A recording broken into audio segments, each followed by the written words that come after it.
አምናን ለብሌን ቀለበት አሰረላት። ጄሪ በንዴት ተቃጠለች። አምናን እንግዲህ እናቱን እንዴት ምን አይነት ሰው ነሽ?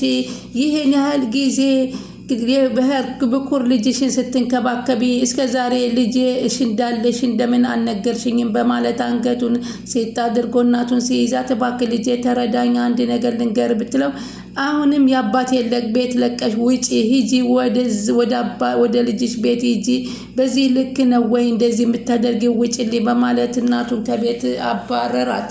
በጣም የሚያሳዝን ነው። እንግዲህ አማን እናትየዋ ዶክሜንቱ ሲጠፋት ገና ምንድነው ዶክሜንቱን እዚህ ነበር ያስቀመጥኩት ማን ያነሳው እያለች ስትጨናነቅ ነበር። ሆኖም ግን ስጡህ ላይ ሁዳ ብታይም ምንም መፍትሄ ስለሌለ ገብቼ ልተኛ አረፍ ልበል በማለት ገባ ስትል ነበረ። አምናን ሄዶ እንዴት ከአባቴ በፊት የወለድሽውን የብኩር ልጅሽን እንዴት አትነግሪንም? ደብቀሽ የኖርሽው በማለት ነበር የተናገረው። እንግዲህ ሁላቸውም በተሰበሰቡበት ደግሞ አክስትየዋ ጥያቄ አቅርባለታለች። አንተ ምርጫ ማናች ማንን የምታገባው ብላ ስትጠይቀው እሱ ግን ለጊዜው አውቆ ነው ጄሪን ያለው። ጄሪ እንደማትሆን ያውቃል፣ ግን እሷን ብሌን ምን ያህል ነገር ይሰማታል በማለት ለመገመት ያደረገው ነበር። ከዚህ አሁንም ምንድነው ምን ሆነ ነው የመጣ ወደ ክፍሌ ምንድነው ያለቀሽው አላት። አላለቀስኩም፣ ምክንያቱም ስሜቱን ምንም መቆጣጠር አቃታት። እስኪ ማንን የምታገባው ሲባል ጄሪን ሲል አሪፍ ትዳር እንዲሆንላችሁ እንመኛለን በማለት ሲፈንና ብሌን ወደ ላይ ወደ ፎቅ ላይ እየወጡ እንደ ነገር ቀድመሽ ታውቂ ነበር ወይ ብላ ስጠይቃ በፍጹም እኔም ከአንቺ ጋር እኩል ነው የሰማሁት ስትል ትናገራለች ብሌን። ከዛም በኋላ ገብታ በክፍል ስቅስቅ ብላ እያለቀሰች እያለች እነሱ ደግሞ ሁለቱ አክስትየዋና ጄሪ እየጨፈሩ ነበረ። ከዛም በሩን ለማንኳኳት ሞከረና ተወት እያደረገ አሁንም በተደጋጋሚ ጮቷንና ለቅሶዋን የቢሌንን ሲሰማ እንደ ክፍት አደረገችና አለች። አሁንም አጋጣሚ ነው አቅደሽበት ነው ለማለት ነው አለችው። ለምንድን ነው ያለቀሽው አላት። ያላለቀስኩም እንዲሁ ነው አለችው። ተይ ባክሽ አሁን እኮ ነው የገባሽ አላት። አለማመን መብትህ ነው አለችው። ደህና ነሽ ግን አላት። ደህና ነኝ፣ አዎ ከፊቱ በበለጠ ከምን ጊዜውም የበለጠ በጣም ደህና ነኝ አለችው። እሺ ለማንኛውም ቤሌ አላት። አቤት አቤት አለችው። ከሴቶቹ ጋር መተኛ ትችያለሽ? ኧረ እባክህ ጄሪ ባለትዳር ሆነች አይደለ ከሌሎቹ ጋር ማለት ነው አለ። እንደዛ ማለት አይደለም። ለምን አለ። አምነህበት እኮ ነው ያደረከው። ለምን ሌላ ሰው ለመሆን ትሞክራለህ? አምነህበት አይደለም እንደ እሷን አገባለሁ ብለህ ያልከው ስትለው እንደገና እየተናደደ ወደ ፎቅ ይወጣል። አለማመን መብትህ ነው እያለች ያለችውን ቁጭ ብሎ በትውስታ ያስታውሳል። እንግዲህ ታዲያ ምን ይደረግ እያለ በጣም ቤሊ ያለውን አቤት አዛል ምን ፈለክ ያለችውን ቁጭ ብሎ ከምኝታው ቤት ሆኖ እያስታወሰበት ውስጣ ነበር። አሁን እንግዲህ አንቺ ባለ ትዳር ሆነሻል ጄሪ፣ ለየት ያለ ቀሚስ ልበሽና ወደሱ ክፍል ሂጂ አለች። እናት ፋይሉን ያኖረችበት ቦታ ተነስቶ ተቀይሮ ስታየው እዚህ ቤትማ እየገባ ሰው አለ፣ ማን ሊሆን ይችላል በማለት እጇ እየተንቀጠቀጠ ካልሆነ ቦታ ተነስቶ ወደ ሌላ ቦታ እንደሆነ ስታቀው ልጇ እንዳወቀባት ሚስጥሩን አውቃ ተንቀጠቀጠች። ከዛም እንግዲህ ይህን ነገር መድረስ አለብኝ ብላ አለች። ምግብ ተዘጋጅቶ ቁጭ ብለው ባሉበት እንግዲህ ብሌን ከዚህ በኋላ ወደ ቤታችን ወደ ሀገራችን እኛ እዚህ ጨርሰና ስራችንን መሄድ አለብን ስትል ትናገራለች። አክስትየዋ ብድገጋ በፍጹም እኔ ሳልፈቅድ ማንም እዚህ ቤት ውስጥ አይወጣም በማለት ይነገር። ግን መቼ ቀለበት ለማድረግ አሰባችሁ ታዲያ አለች። ያው እንድንዘጋጅበት ስትል አክስት ጠይቅ። መቼም ሴቶች ነን አለችው። አሁን ጊዜው አይደለም አለ አምናን። ወይዘሮ ሰማል አለች እኛ ከዚህ ቤት ልንሄድ ነው ለመሄድ ዛሬ ከዚህ ቤት ሄዳለሁ ስትል ብሌን ተናገረች። ወይ ልትልይም በመሆኑ በጣም አዝናለሁ አለች አክስቴ። ያው መቼም እንግዲህ ምን ይደረግ ምርጫ ነው አለች ብሌን አለች። ከዚህ ቤት ስትገቡ የፈቀድኩት እኔ ነኝ፣ ስትወጡ ደግሞ የምፈቅደው እኔ ነኝ። እኔ መሄዳችሁን እስካልፈቀድኩና እስካላሰብኩበት ድረስ አትሄዱም አለቻት። የመጣንበትን ነገር እየጨረስን መሰለኝ አለች። እኔ ያልጨረስኩት ነገር አለኝ በማለት እናት ትናገራለች። አምናን ልጄ ከኔ ክፍል ዶክሜንት አንስተሃል አለችው። እረ አላነሳሁም አለ ልጁም። በጣም ተጨናነቀኝ። ማን የገባው እያለች ትላለች። ግን በሰዓቱ ያየችው ሲፈን ነበረች ወረቀቱ። ከዛም በኋላ ዛህራ አለች ሰራተኛዋን። ትላንትና የኔን ክላስ አጽድተሽ ነበር አለቻት። ትላንትና እመኒኝ ትላንትና አጸዳውም ዛሬ ግን አጸዳዋለሁ አለቻት። ዛህራ እንዳላነሳችው ደግሞ እናትየዋ ተረዳ። ወይዘሮ ሰማህር ዛሬ በጣም ተረብሻለች። ወይኔ ዛህራ ምን ነው የረሳው በማለት ሰራተኛዋም ራሷን ትጸጸታለች።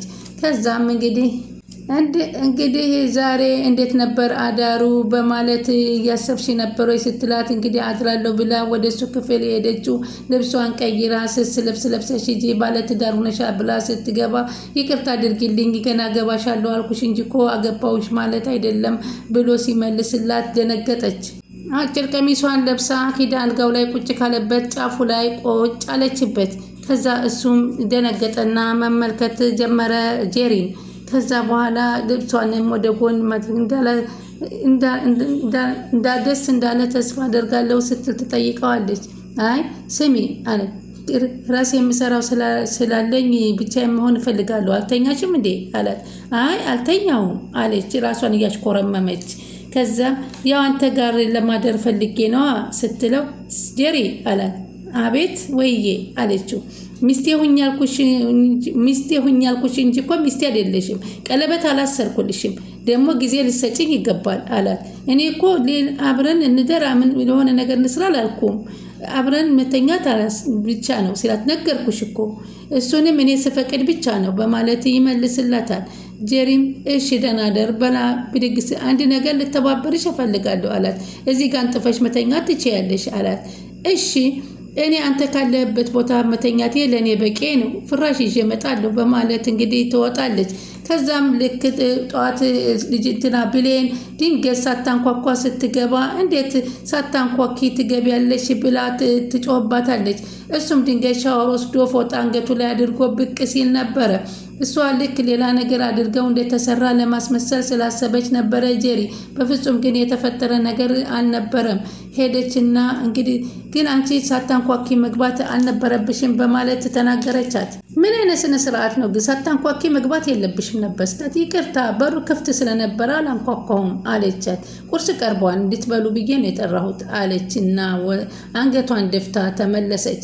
እሱም ወደ ጄሪ ተመለከተና ምን ማለት ፈልጋ ነው በማለት ውስጡ የተናደደ ነበረ ባደረገችው ነገር።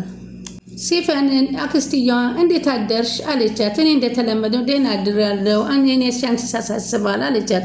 አልገባኝም ምን ነው አለቻት። ማለት የምርጫው ነገር አለቻት። ይሄ የህይወትና የሞት ጉዳይ እኮ አይደለም እኔ ወጣት ነኝ አለቻት። ሌላ ወንድ አገኛለሁ አለቻት። ከዛም አለችና አንቺ አርጅተሻል ማለት ነው እኔን አርጅተሻል እያለችን ይቺ ወፍራም ጥንቸል በማለት ተናዳ ከሷ ከተቀመጠችበት ወንበር ላይ እሷ አክስትየዋ ተቀመጠች። ሳሎን ላይ ብሌን ቁጭ ብላ ነበር። ሰላም እንዴት አደርሽ ሲፈን እያሉ ሲፈን በተቀመጠችበት ይሄዳሉ።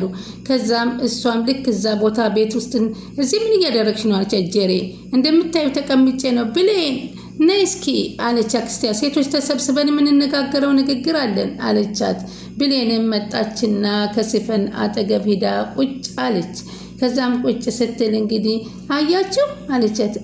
አለች ያው ማለትም በወንድሜ ልጅ ምርጫ ደስተኛ እንዳልሆናችሁ ይገባኛል አለቻት። ግን ምን ይደረግ የእህታችን ጄሪ ደስታም በደፍረስ የለበትም አለቻት። ሴቶች አለ ጄሪ። ወይዘሮ ሰማሃልም እዚህ እንድትቆዩ የፈለገችው በእኛ ሰርግ ላይ እንድትታደሙ ፈልጋ ነው። ልትጋቡ ነው እንዴ አለቻት። ውዴ ሊጋቡ ነው እንጂ ታዲያ ሊዘምቱ አይደለም አንድ ላይ የሆኑት አለች። ለአቶ አማን ጥሩ ሚስት እንደምትሆኚ እርግጠኛ ነኝ ተማመኑብኝ አለ ጄሪ። ስላንቺና ስለ አማናን ምሽት ለምን አትነግሪያቸውም አለቻት። አዲስ ነገር ተፈጠረ እንዴ አለ ሲፈን። አለ ጄሪ። ከአቶ አማን ጋር አብረን አደርን አለች። ለዚህ ምስክር ደግሞ ቢልን ጧት ስትመጣ ይታናለች አለች። እውነት እላችኋለሁ እኔ በጣም ገርሞኛል አለች አክስትየዋ። የመጀመሪያ ምርጫ ምሽት የመጀመሪያ አዳር አለች። እኔ እኮ ልጅቷ ጄሪ ነኝ አለች። ምንም ማናገር አልችልም፣ የፈለግኩትን ማደርግ ነኝ እኮ አለቻት። ስለ ቀለበቱ ምን አሰባችሁ አለቻት። ጧት አምናን ስለ ከሰው ፊት መናገር አልፈለገም መሰለኝ አለቻት። ብሌን ብድግ ብላ ተነስታ ሄደቻት። ብሌን ደህና አትመስለኝም አለች። እኔ ሊያት አለች እና ሲፈን ተከትላት ሄደች። አየሽ እነዚህ ልጆች አንድ ሆነዋል። ሁለቱም አንዷ ለአንዷ ይተባበራሉ። እንደምናየው ሆኖ መደጋገፍ ጀምረዋል። እኔ ግን የታየኝ የሰሙትን ነገር ማመን አቃታቸው ይመስሉኛል አለ አክስትየዋ። ትንሽ ለራሴ ቦታ ልስጥ ልረፍ አለችና ካያያዘች በኋላ እሷን እንግዲህ ጄሪን እዛው ቁጭ አርጋ ትሄዳለች። ጄሪ እውነት መስሏታል ይሄ ነገር ሁሉ፣ ግን በፍጹም እውነታ የሌለው ነገር ነው። እናቱ ምንም ግራ ተጋብታለች። ፋይሌን ማን የወሰደው እያለች ነው። አሁን አማን እንግዲህ ይህንን ሚስጥር አውቀዋል። አምናን እንግዲህ ይህንን ሚስጥር የእናቱን ሚስጥር ከሌላ ልጅ መኖሩንና እንዴት አትነግረኝም ድብቅ እንዴት ትሆንብኛለች በማለት እየተበሳጨ ይገኛል። እናቲቱስ ለምን ይሆን? ምክንያት ሊኖራት ይችላል። ሆኖም ግን እሱ ሄዶ ባነቃት ሰዓት ኧረ እባክህ ጊዜ ስጠኝ ብትለው እንኳ ጊዜ ሊሰጥ አልቻለም። ቤቱን ለቀሽ እዚህ ቤት ውስጥ መውጣት አለብሽ፣ አላይሽም፣ ውጪ የብኩር ልጅሽ ጋር ሄደሽ መቀመጥ ትችያለሽ፣ ይሄ የአባቴ ቤት ነው፣ አንቺን አይመለከትሽም በማለት እየተናገራት ላይ ነው። እንግዲህ ተከታታዮቼ ስለምትከታተሉኝ ከልብ አመሰግናለሁ። ቀጣይ እስከምንገናኝ ቻናሉን ሰብስክራይብ፣ ላይክ፣ ሼር እያደረጉ ይጠብቁን።